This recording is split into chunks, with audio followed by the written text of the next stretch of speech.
Pues ahora estamos ya grabando. Ok. Estimados amigos de la tertulia, los que nos van a ver a través del forma virtual, los que están también fuera de Colonia, queremos saludarles aquí. Estamos un grupo todavía no mayoritario, pero era lo que más o menos las reglas nos permitían. Estamos cumpliendo esas condiciones. Vamos a empezar, vamos a hablar aquí un poco todos, un poco de todo. Vamos, sobre todo el tema que nos convoca esta vez, que es el coronavirus, que contando experiencias personales, lo que hemos pasado, luego vamos a hacer algunos cuentos y conversar también sobre eso. Entonces, un poco para animarlos, yo puedo empezar diciéndole, ¿no?, que estoy trabajando un año completo en la época del coronavirus. El primer momento que nos indicaron que se venía la pandemia, nos convocaron a una reunión en el hospital a todo el mundo, una conferencia urgente de emergencia, y resulta que era para informarnos que se venía, teníamos que estar preparados porque se venía el fin del mundo, más o menos, ¿no? Preparados y que en el sentido de que tenemos que estar dispuestos a todo. Segundo, más o menos una especie de prepararnos como para estar en tiempo de guerra, o sea, todo lo que es alimentos, lo que tenemos que tener mínimo en casa para evitar estar constantemente en la calle y que posiblemente íbamos a estar confinados. Eso era lo primero que nos informaron. Además, como venía de tan lejos las noticias, algunos no encontramos realmente una relación así muy directa, no creíamos realmente que iba a ser tan difícil la situación. Luego vino Italia, España, con todo el horror que pasaba allá. Luego las imágenes en el tercer mundo que veíamos, ¿no? Recuerdo que, no sé si ustedes también vieron, en Perú, en Ecuador, los cadáveres caían en la calle y nadie los recogía, ¿no? O había gente que iba al hospital y no podía, le cerraban la puerta y no dejaban entrar, ¿no? Porque no había condiciones para atenderlos. Por suerte, aquí en Alemania no se dio eso, pero sí han sido también la situación muy difícil en Italia, España, ¿no? Muy fuerte, a pesar, digamos, en Europa, digamos, la medicina un poco más avanzada, pero podemos también darnos cuenta que el lento cambio a una medicina más mercantilista que lo que realmente tenía de antes, o sea, un poco más social, un poco más dedicada a salvar vidas. La privatización tiene sus consecuencias. Pues todo eso vimos con la pandemia. Entonces, también creíamos que la pandemia nos iba a mejorar, digamos, nuestra humanidad, pero tampoco se ha dado eso, ¿no? Entonces, realmente no nos ha cambiado nada a pesar de toda la crueldad que hemos visto en el desarrollo de la enfermedad. Seguimos padeciendo todavía las consecuencias y del coronavirus todavía no, directamente las consecuencias económicas todavía no las sentimos, aunque ya de alguna forma ya se están acentuando, mucho más ahora con la guerra o la invasión de Rusia a Ucrania, ¿no? Entonces, eso configura también otro panorama que va a ser también desolador, no solamente para Europa, sino para todo el mundo, porque va a haber todo un cambio, porque la economía es global, ¿no? Entonces estamos dependientes de uno del otro, ¿no? No solamente de trigo, no solamente de petróleo, gas, sino también de otro tipo de alimentos, de productos, y las economías más endebles, las más débiles van a sufrir mucho más, ¿no? Ya tenemos una inflación aquí en Europa de 5,1% más o menos, incluso hasta 7 han dicho, ¿no?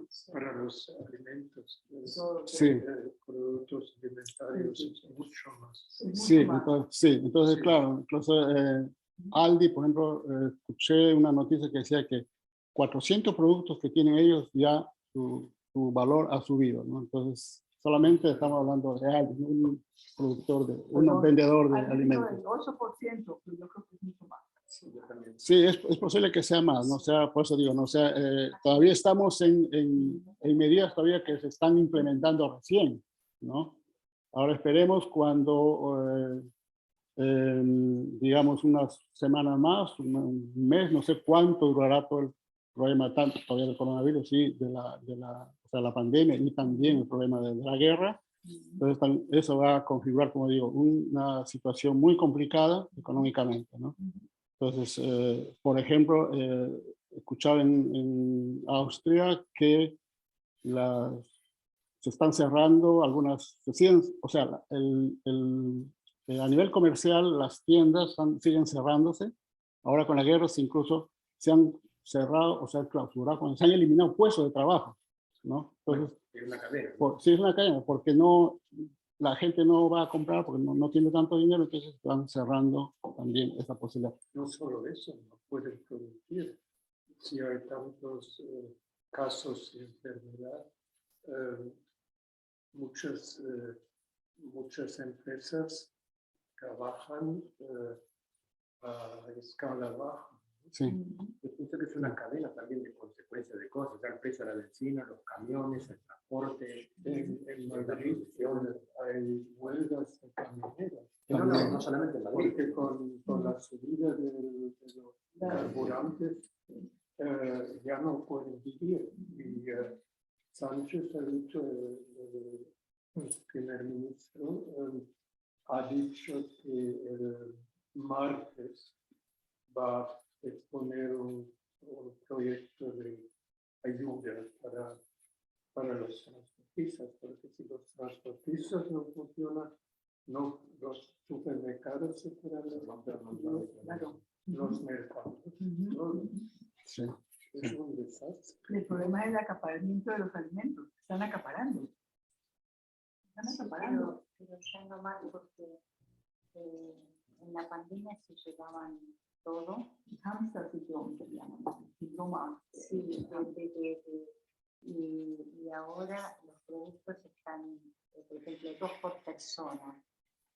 Sí, Claro, controlar un poco. Se controló racionando. Sí, se está racionando. La harina, el aceite, las cosas más elementales, básicas.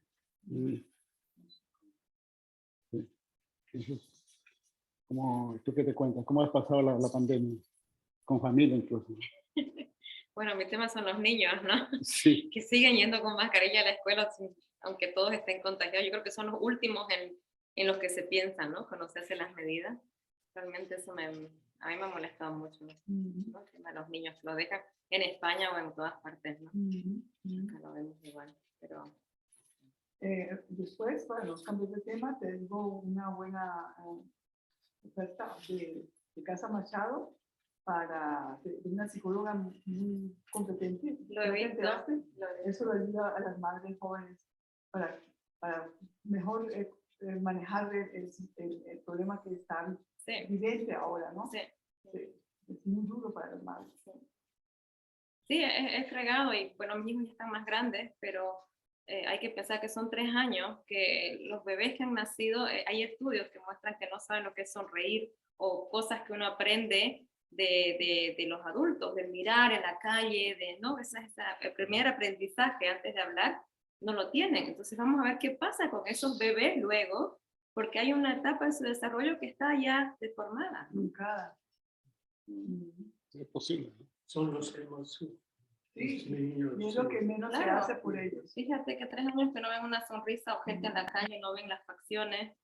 Y los que han estado sin escuelas, Aislados completamente. sigue como algo increíble.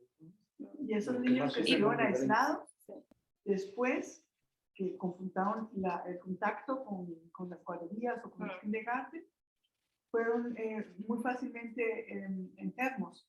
Se enfermaban muy fácilmente porque el sistema de inmunidad no había trabajado para combatir tantos virus y tantas cosas, ¿no? Claro, a mí como socióloga me interesa siempre el tema sociedad, ¿no? Y incluso en Bolivia es mucho más complicado que acá, pero yo tengo amigas que estos 3 años no han salido de su casa. No, y tengo una amiga que está con la niña, tienen clases supuestamente virtuales, pero ya no funcionan, ¿verdad? Nadie tiene internet, ni computadoras, ni nada. La cuestión es que esta amiga mía está todos 3 años encerrada con su hija, sola en la casa, y le digo, bueno, que juegue con una amiga, y me dice, no, el coronavirus.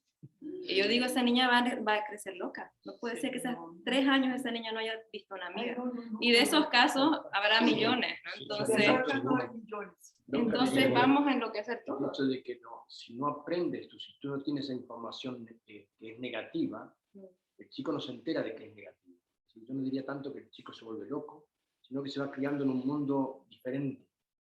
Y el amor de la madre y tal, las preocupaciones que más o menos están, pero mientras haya todavía ese poquito de normalidad, de que la comida está todavía, de que el movimiento está, que la televisión funciona, que se distrae un poco. Pero no diría tanto que los chicos, como dice él, que los que son más sufren. Diría que más sufren son los padres y los adultos porque nos damos cuenta de la realidad de lo que está pasando. Y eso Somos conscientes de eso. muy Sí, bien. cierto. Pero a la larga, Sí, Sí, a la larga pienso que a largo plazo ellos van a sentir, como tú dijiste, ¿no?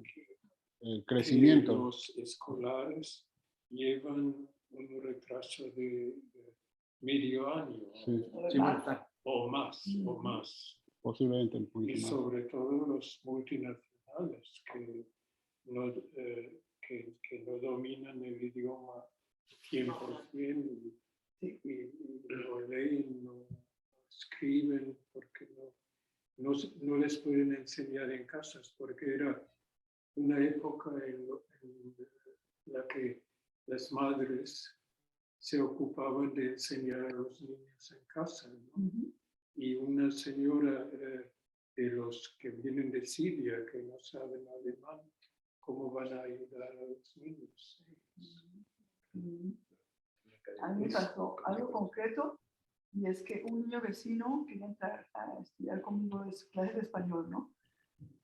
Y primero la mamá perdió el trabajo y no tenía dinero. Pero ahorita está haciendo las clases conmigo, la segunda vez que me tocó. 2 años de español y no sabía conjugar nada. No sabía nada. Y me dice, ¿qué te pasó en la clase de ayer? En la clase de ayer hablamos todo el día de la guerra. ¿Qué es eso? Sí, por favor, un niño de 11 años. No, es algo, es que ayuda psicológica no solamente para los niños, sino para los maestros. Por Dios, el error es tan claro. Aquí tenemos una amiga que está conectada desde Perú, Rosana García. Rosana, mi querida. Cuéntanos. ¿Cómo están? Sí, ¿Cómo está? cuéntanos un poco tu experiencia en Perú. ¿Cómo han pasado la cuestión de la pandemia? O sea, ¿qué noticias tienes? ¿Cómo están ahora? Pues? Bueno, en principio, que la pandemia acá nos ha revelado la necesidad de tener una comunicación con los países y las comunidades humanas del mundo. Porque todo el mundo se preguntaba, ¿y qué pasa en Europa, en tal país, en los diferentes países del mundo? Entonces, esa necesidad de comunicación es lo que nos ha revelado. Y también nos ha revelado las diferencias sociales que hay en nuestra sociedad, en la peruana sobre todo, donde hemos descubierto que gran porcentaje no tiene el servicio de Internet. Como en Latinoamérica en general. Bueno, Sí, es muy poco. Informaciones Ya. tan negativas, Por ejemplo, en Argentina el celular, los chicos lo usan después que el papá viene de trabajar, por ejemplo, ¿no? Entonces hacen todas sus tareas y todo, cuando el papá trae el celular. Bueno, es una forma de poder estudiar, y los profesores desde la casa están hasta después de las 12, 2, 3 de la mañana. Ese hombre trabajó en la construcción, entonces trajo el celular muy tarde, los trenes no funcionan y todo eso, y entonces llegan tarde. Y bueno, tengo una amiga que dice, y yo me pongo después de las 12 cuando llegan los padres a hacer tareas con los chicos. Y a veces los chicos no. Y los hacen pasar de grado, y hubo una noticia muy poco alentadora. Salen del secundario y los maestros dicen, no saben leer. del secundario. Del secundario. no saben leer, porque pasaron antes por la cuestión de economía, estoy hablando de Argentina, antes por la cuestión de economía y por los gobiernos, entonces no estaba el dinero. Ahora, por la pandemia, que ya son 3 años, 3 más los otros, entonces el chico ya lleva muchos años, casi sin escuelas. Oh, después, como se dice, de unos años se ven todos los resultados. No. Bueno, vamos a leer un poco un par de historias. Yo escogí de este libro, son los llamados, ¿cómo se llaman? Los llamados héroes los héroes de la lucha contra la pandemia. O sea, De la pandemia. de la pandemia, o sea, personal de salud, ¿no? O sea, médicos, enfermeros y trabajadores de todo tipo en los hospitales que han tenido que trabajar sobre horas y más tiempos incluso para poder enfrentar esta situación. Incluso han muerto muchos médicos, muchas enfermeras, otro tipo de trabajadores también que se han contagiado en un momento en que no se sabía qué hacer frente a la enfermedad. Y de todo eso, un amigo peruano, José Donaire Hopkins, ha tenido la idea de reunir a ese tipo de testigos, digamos, directos de la enfermedad, pero para escribir sobre la pandemia, no necesariamente desde un punto de vista realista, sino también utilizando la ficción. Me hubiera gustado que hubiera por lo menos digamos, un equilibrio de narradores médicos o médicas, ¿no? 50-50. Pero claro, en este caso no, parece que no se ha logrado conseguir que haya la misma cantidad de mujeres médicas que escriben también. Ahí mayoritariamente son varones. Como estamos en el mes de marzo, es el mes todavía de las mujeres, Día Internacional de la Mujer Trabajadora, de las mujeres en general. Entonces, yo había pensado que podemos leer 2 historias que son escritas por mujeres, ¿no? Médicas, y que también quizá lo puedan leer una historia cada uno de ustedes y no sé, un voluntario para leer la primera historia, que sería Misión COVID-19, por la doctora Gloria Paredes, de este libro, no sé si se ve la imagen ahí, ¿no? Entonces, no sé, un voluntario, que son solamente historias cortitas, son historias de 2 páginas, ¿no? No son más, ¿no? No son más largas, ¿no? Un voluntario para leer esta historia. Una voluntaria sería una mujer. Una voluntaria. COVID-19, ¿cómo? Para que se escuche más. 3 hojas, pero bueno, yo lo intento. Misión COVID-19, por Gloria Paredes. Desde caótica, la ciudad del caos, rodeada de zombies que pernoctan durante el toque de queda, sin obedecer la ordenanza establecida por el jefe supremo, Mr. Dollar, y la mirada atónita e inquisidora de los enmascarados que portan como arma defensiva balas de agua y jabón y a la vez se desviven protegiendo a los supervivientes guarnecidos en sus viviendas durante esa siniestra cuarentena. Esa noche tenebrosa, custodiada por agentes de la policía, cuyos rostros estaban cubiertos con mascarillas y caretas, mientras soportaban el intenso frío bajo la sombra de la tenue luz de un farol, atentos ante cualquier disturbio, de pronto escuchan el ensordecedor chirrido de unas llantas y el escalofriante sonido de un celular. Burururu. En ese instante, una voz ronca y entrecortada grita desesperadamente: ¡Auxilio! Estoy con fiebre, me siento fatal, no puedo respirar, ayúdenme.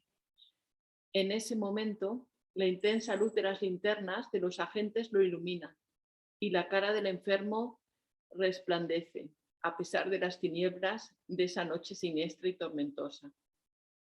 Con cautela y sigilo, se acerca al enfermo y a través de sus lentes infrarrojos ven el espectro de un ser humano acongojado y adolorido, al que se le hundía el pecho con cada bocanada de aire que inspiraba. Los agentes presurosos Lo introducen con rapidez en una ambulancia que patrullaba por esos lares. Y el sujeto de la voz ronca, que se sentía desvanecer, visualiza a un individuo encapuchado vestido como astronauta, todo de blanco. Era el médico. Este lo ausculta y examina e inmediatamente le coloca una mascarilla de oxígeno y le punza el dedo para tomar una muestra de sangre. Gotas de sangre roja oscura, casi violeta por la hipoxemia que sufría, brotan del dedo índice del hombre de la voz ronca. El médico encapuchado le responde: COVID-19, positivo, vamos directo al hospital. El hombre de la voz ronca lo mira con ojos altivos mezclados con misericordia.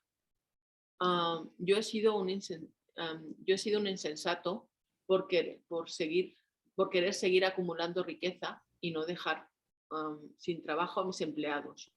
No cumplí con la ordenanza de la cuarentena y ahora comprendo.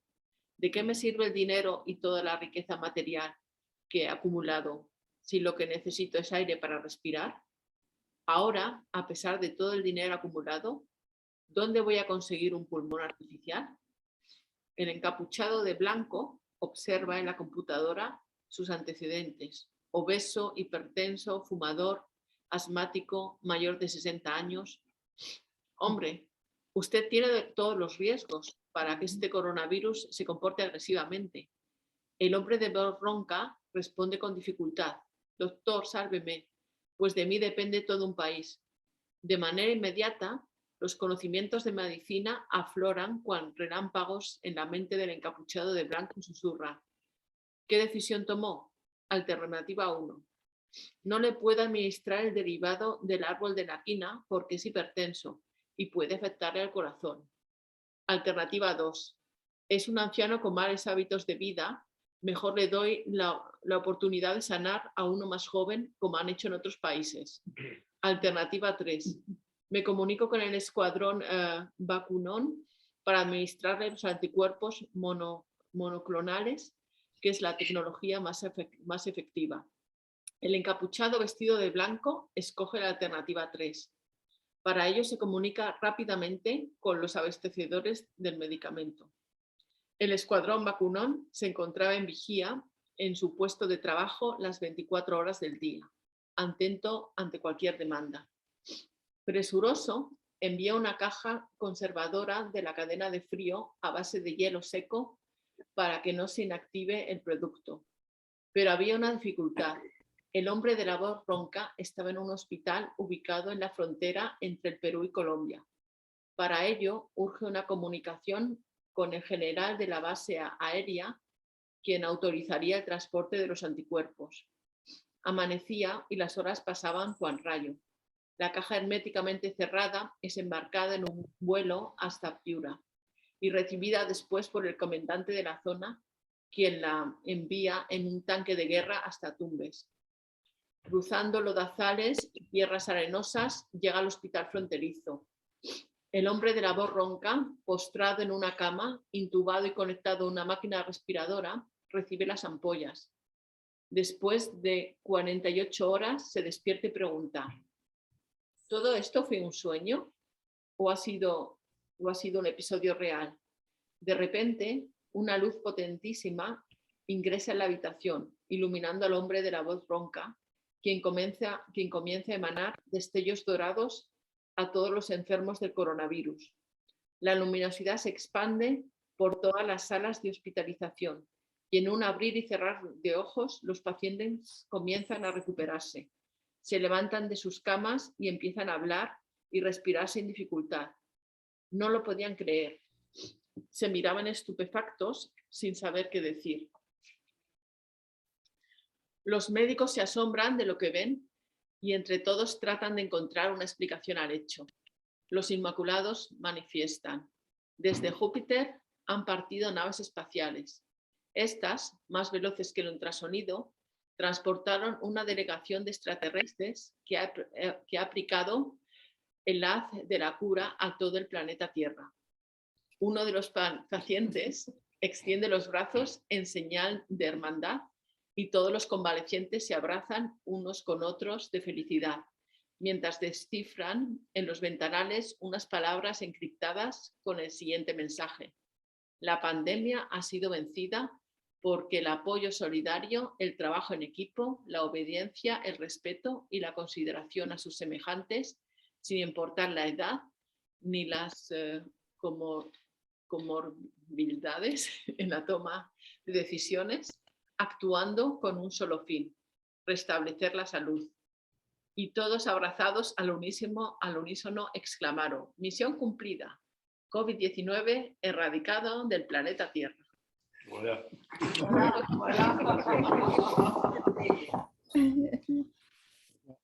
Esa historia no contada, o sea, se basa en ciertas realidades y mezcla la cuestión extraterrestre, ¿no? Bueno, es más o menos eso, ¿no?, la historia. La otra historia es contada, como les decía, desde el punto de vista psiquiátrico y se llama Junta Médica.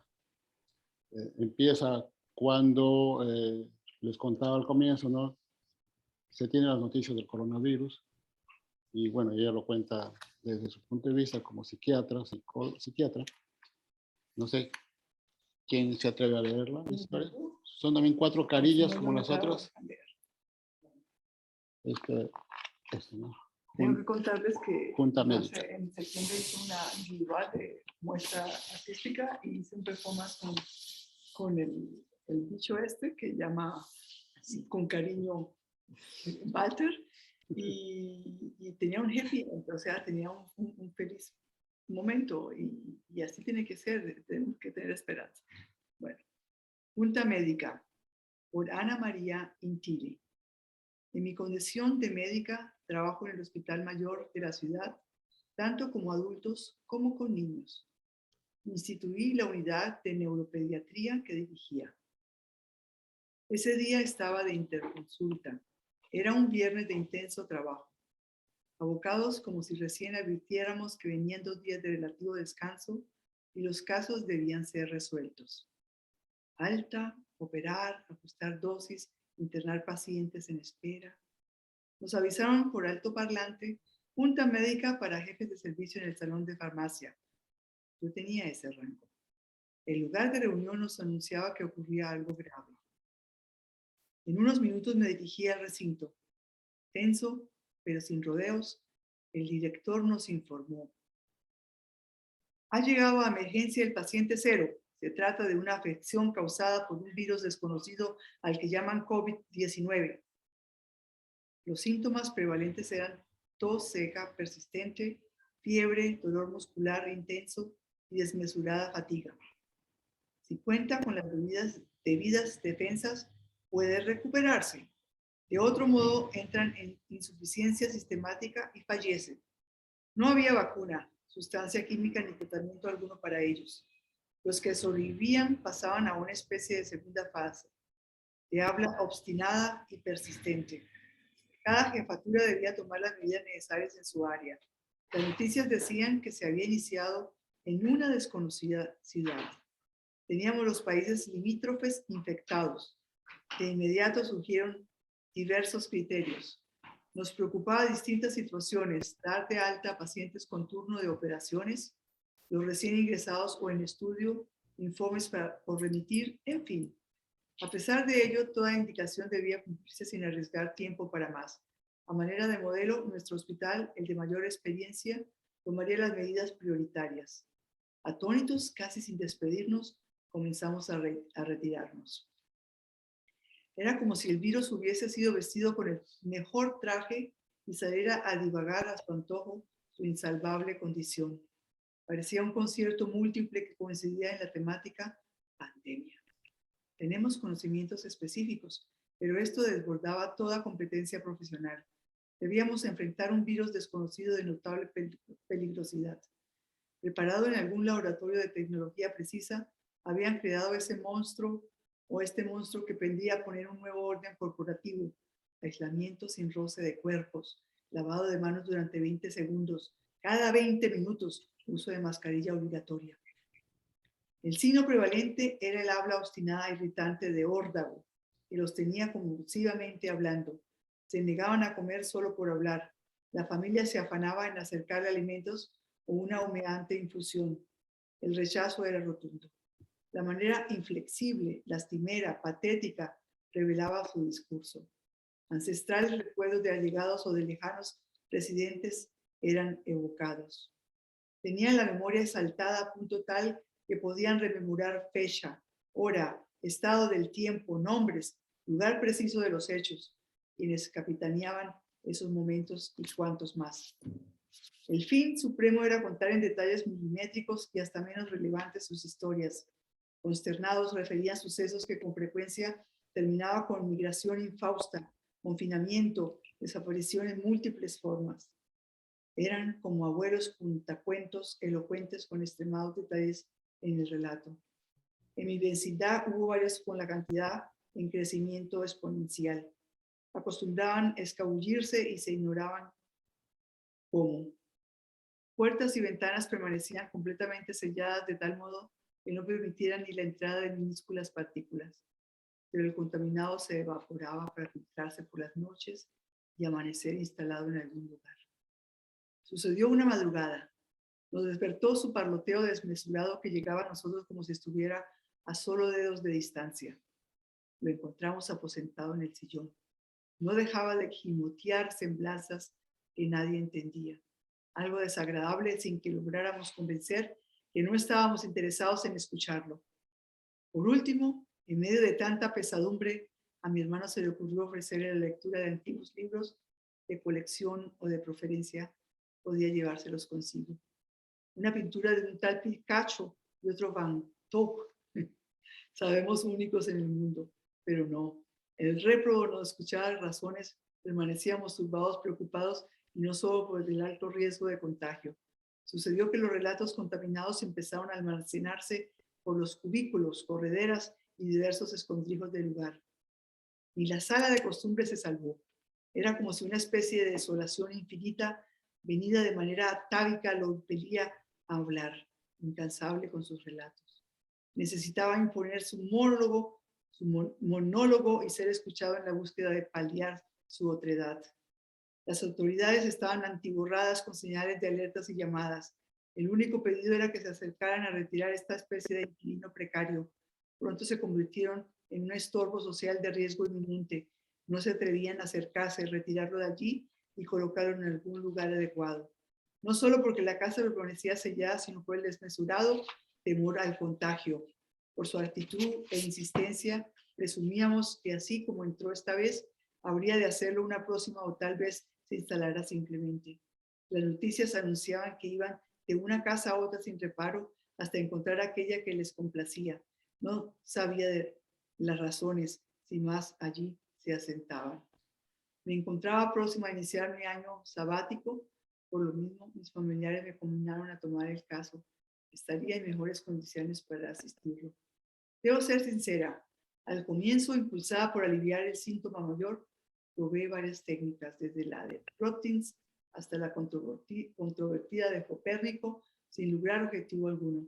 Entonces intenté el método que usaba con los niños llorosos, incomodando que se les examinara.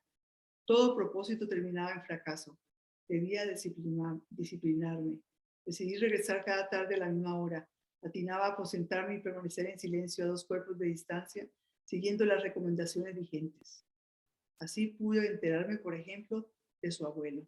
Había combatido en la tristemente célebre guerra mundial. Conseguía refrescar la memoria de combatientes con toallas, nombres, toma de ciudades, un cúmulo de detalles entre tantos relatos. Llegaron los días fríos de granítica estacional. Esa tarde lo encontré en inusitada calma. Me respondió el saludo sin impacientarse por argumentar el sinfín de historias. Fue cuando iniciamos una conversación que perdura en el tiempo, ahora en un variante inexpugnable. Soy yo quien protagoniza cada recuerdo. Queda sin embargo tanto por indagar.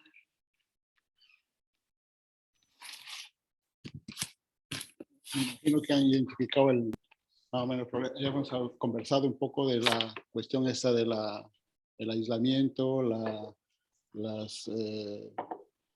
enfermedades psiquiátricas, psicológicas están desarrolladas o se han desarrollado durante la pandemia, el aislamiento, ¿no? Que ha ocasionado muchas depresiones, por ejemplo, ¿no? Suicidios, etcétera, que han aumentado más que en otros años. Todas las historias más o menos condensan alguna de esas realidades. Por ejemplo, yo le voy a leer un texto de una de las historias. Ustedes también van a identificar al final también un problema que fue también muy discutido en esos momentos, ¿no? Cuando estábamos en plena pandemia y sobre todo en Latinoamérica, y hasta ahora se sigue discutiendo, ¿no? Más o menos ustedes lo van a identificar cuando termine la historia. La zona negra, por Aldo Vivar. Aquella mañana decidió que lo mejor era hacer las cosas por sí mismo. Muy temprano, al llegar a su pabellón, se había encontrado con el cadáver en la puerta, embolsado sobre una camilla. Antes de entrar en su oficina, olfateó el aire, sin percibir aún el olor de la descomposición. Luego completó el certificado de defunción y los papeles de salida. Salió de allí. El hospital, de una arquitectura del siglo pasado, parecía recién despertar. Por los pasillos deambulaba el personal que salía de guardia. Decidió caminar lejos de ellos guardando la distancia.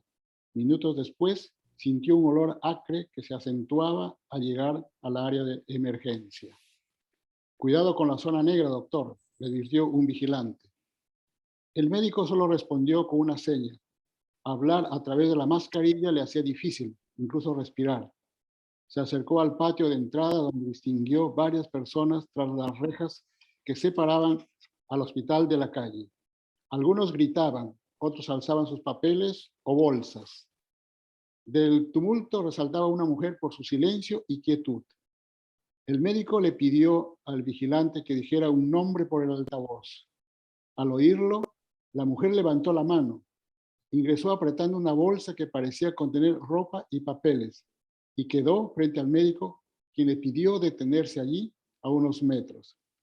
Se disculpó por no hacer el certificado de defunción a tiempo por una falla del sistema informático. Ella apenas asentía esquivando la mirada. El médico titubeó sin saber si dar las condolencias o decirle que se cuide. Decidió apurar los trámites y tomar otro camino para no pasar cerca de la carpa de infectados a los que vio de lejos, hacinados como en panal de abejas, en bancas o en camillas conectados a los balones de oxígeno. Ahora sí vamos a levantar el cadáver, doctor, le dijeron por el mortuorio. Entonces el médico fue a la unidad de patología. Tiene suerte que esto haya terminado bien, le dijo el patólogo. El muerto estuvo toda la tarde y la noche al costado de los enfermos. El personal estaba psicótico. El jefe de la guardia se negó a dar el certificado. Entonces alguien decidió sacar al muerto del pabellón.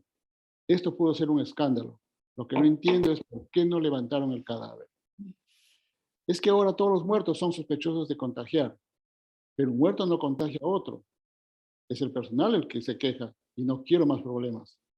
No había sistema para hacer el certificado y dejé una nota escrita, pero a nadie le importó. Es más, pedimos los antiguos formatos impresos, pero con tanto muerto se terminaron. Nos han sobrepasado. Mira, en el contenedor tenemos más de 40 muertos. Ya no entra ni uno más. Las funerarias nos han dejado colgados. No hay dónde tenerlos, pero si no está infectado, se lo llevan al toque. ¿Cuál contenedor? ¿No sabías? El viernes trajeron un contenedor refrigerado. La carpa que acondicionamos ya apestaba. Ese calor los descompone más rápido. Era difícil mantener esto. Hasta los vigilantes le habían puesto nombre, la zona negra. El médico salió de allí caminando decepcionado por alejarse de aquellos que paseaban por los jardines con la ropa para atender a los infectados. Temía infectarse. Cada día detectaba un caso inaparente en áreas insospechadas como la sala de cuidados coronarios, en obstetricia, en sala de operaciones.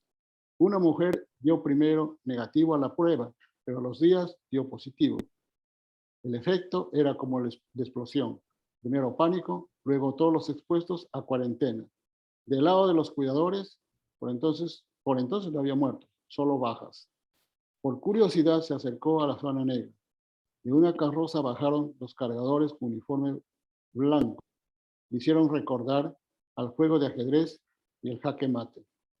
Se desinfectaban entre sí, luego de meter el ataúd en la carroza. De vuelta a su pabellón, comenzó el rito del uniforme: botas, ropa quirúrgica, mameluco, mandil, gorro, lentes, protector visual. Su rostro estaba surcado por la mascarilla que ya le causaba alergia. En la visita se acercaba lo mínimo indispensable. Se entendía poco con los pacientes a causa de lo aislante del traje que ya le era insoportable. Estaba a punto de perder la paciencia. Hizo señas de despedida. Todos los días era lo mismo. Ya se estaba acostumbrando a perder el contacto humano. Al terminar su jornada, fue al mortuorio a verificar que todo estuviese en orden. Todo bien, doctor. Tranquila la señora, bien callada nomás. No hizo escándalo. Eso también me llamó la atención. Yo estaría como loco reclamando mi cadáver. En cambio ella, muy estoica. ¿Será porque era ayacuchana, doctor? Ella y el difunto eran mis paisanos. ¿Tan rápido te enteraste de eso? Era mirar sus documentos, doctor. Paisana, le dije, y allí nomás se puso a llorar cuando le enseñé el cuerpo. Le acarició la cara y le decía, ahora ¿quién me va a acompañar? Me dijo que perdieron a sus hijos allá en la época del terrorismo. Un día se lo llevaron, no sabe quién. Así era allá, doctor. Eran los militares o los terrucos. Unos te metían en el cuartel para desaparecerte, los otros te destripaban nomás, sin entierro ni despedidas. De pronto, unos gritos rompieron el silencio que siguió a la conversación. Una mujer reclamaba a gritos al empleado de una funeraria que le habían entregado las cenizas de su padre en una caja con otro nombre.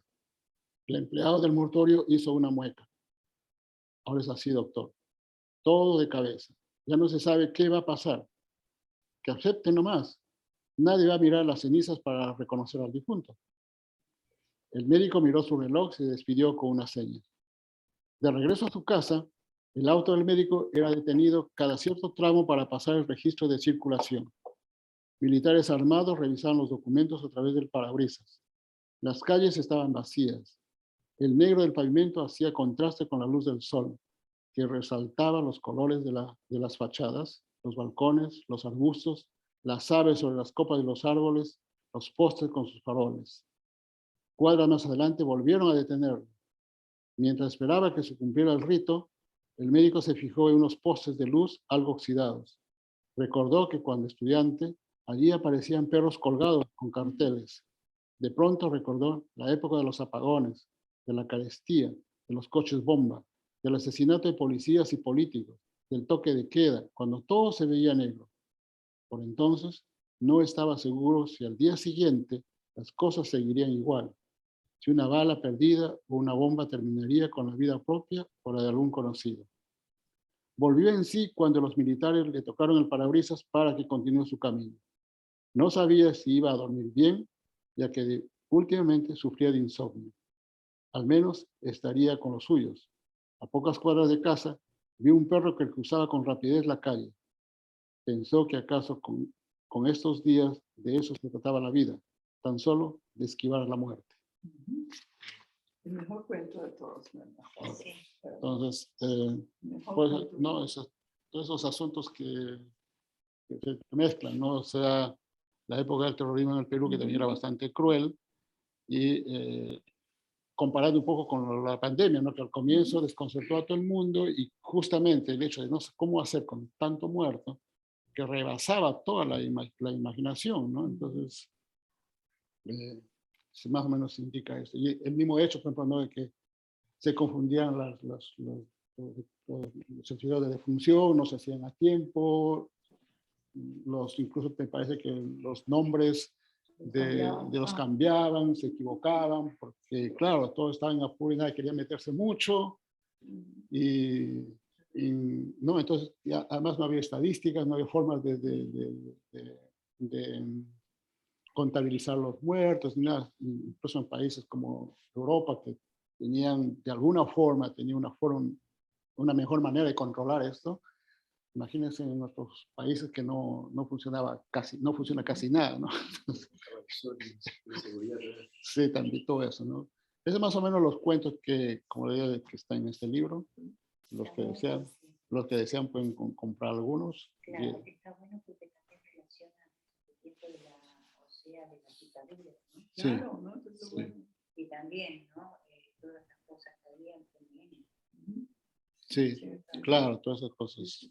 Trae el recuerdo. Claro, los recuerdos se comparan, ¿no? Las epidemias y las dictaduras, desaparecer. lo relató excelente, un buen relator. Sí, Me sí, encantó.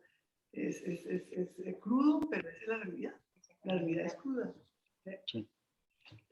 Así es. Ujú. No sé si hacemos una pausita. Una pausita o... para comer. Sí. Bueno, ahora hacemos una pausa. Pero van a la cocina. Ustedes solamente van a mirar cómo nosotros comemos. Miramos. Buen provecho. Buen provecho. Comemos y bebemos. Ok, nosotros también beberemos algo. Sí, sí. Aunque sea un tecito.